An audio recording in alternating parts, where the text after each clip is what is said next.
Sufiana Musiki. This is Democracy Now!, democracynow.org, The War and Peace Report. I'm Amy Goodman. As we turn now to the story of a foreign student who came to Texas on a student visa, was sentenced to 15 years in prison without parole Friday. His name is Adnan Mirza. He was convicted in May for conspiring to provide material support to the Taliban and for unlawfully possessing firearms. While federal officials hailed the verdict, Adnan's friends and supporters say he's innocent and that he was set up and framed by an undercover FBI informant. Adnan is a Pakistani citizen who was born and grew up in Kuwait. He came to the United States on a student visa to attend Houston Community College. He spent time volunteering at a program to feed Houston's homeless and work with local Muslim community groups. In 2005 and 2006, Adnan went on a number of camping trips with friends in North Houston. It turned out the FBI had recruited one of those friends, Jim Coates, as an undercover informant. Another man in the group, Malik Muhammad, also turned out to be an undercover FBI agent. They recorded conversations with Adnan and others and took pictures of them holding guns. The government said the undercover investigation revealed Adnan and others had engaged in weekend training and practice sessions with firearms to prepare for a jihad. They also said Adnan had intended to send money to the Taliban. Adnan denied the charges. Instead of accepting a plea bargain, which would have meant he would be out of jail now, he went on trial, and he was convicted and sentenced to 15 years without parole Friday. I spoke to Adnan from prison the day before his sentencing. I began by asking him what he was doing in Houston before his arrest. I was a volunteer with a couple of Islamic organizations in Houston that were involved in mostly charity work, including like relief and also media, which included like having a TV show on the local public access channel and, trying to address Muslim issues that were not being addressed like in the mainstream, and trying to answer questions that the indigenous people in the United States had about Islam and Muslim. And the relief activities included feeding the homeless on a regular basis, taking care of the refugee population. In Houston, we have an extensive refugee population in Houston from Africa, from all war-torn countries, basically. I used to try to, get them food and food supplies and books and toys for children and stuff like that. What was your reaction to the verdict, finding you guilty? Now you face 40 years in prison. Well, I wasn't surprised. I mean, based on how things went in the courtroom,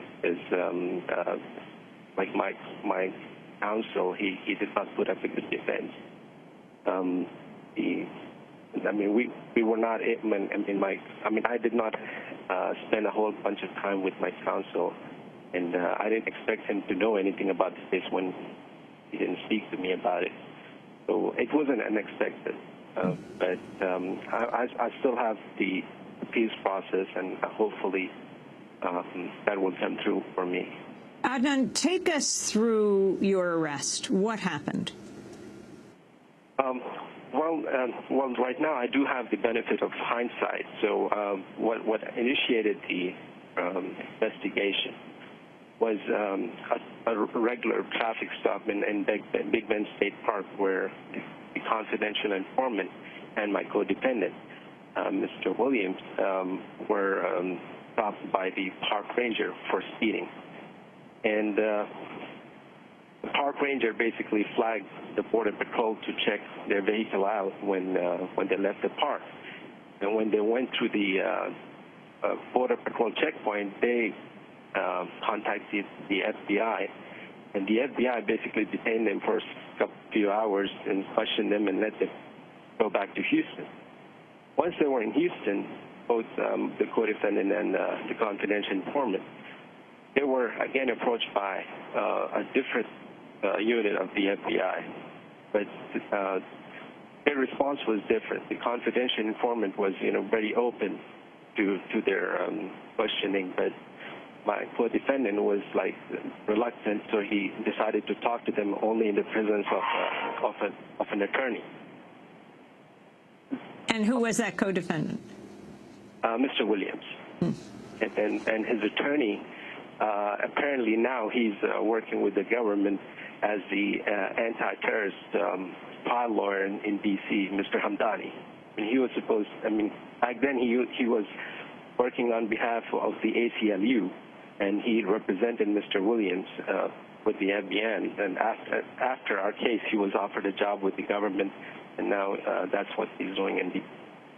Who is Kobe Williams? How did you come to know him? Well, after 9/11, I came to the United States in August of 2001, and 9/11 just happened within 18 days. And after what I saw on the TV, it was and I thought that it was important for me to get involved in the media and somehow tell their ground realities in the Middle East. I just felt there was an obligation on my part to educate people, because I was in Kuwait when it got invaded by Saddam Hussein. And 9/11 was almost similar in that sense. That was, and I could see that there would be a war, and I just wanted to do something so that I could try to stop it, by educating the people. Since it's a democracy here, people really are supposed to be governments of the people, by the people, for the people. And so what happened afterwards? How did you meet up with Kobe Williams? Well, I was introduced to this group that was along the same lines, working for the media, and it was a neighbor who introduced me to the group, and that's where I came across confidential informant, and who was not a confidential informant by then, and Kobe Williams and other people. And we started, trying to find ways where we could express our views through the media, and nonviolent means, basically. And it started off in, I believe, November of 2001, and I have known Mr. Williams ever since that day. And so how were you picked up? How were you arrested?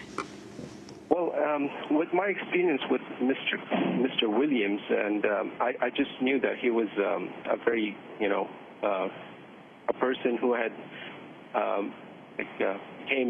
he was a Muslim, but he just came into Islam through a sudden change, and he was very inquisitive about questions, and I just knew him to not be able to understand things in the way that everybody else does. So he was always curious about things.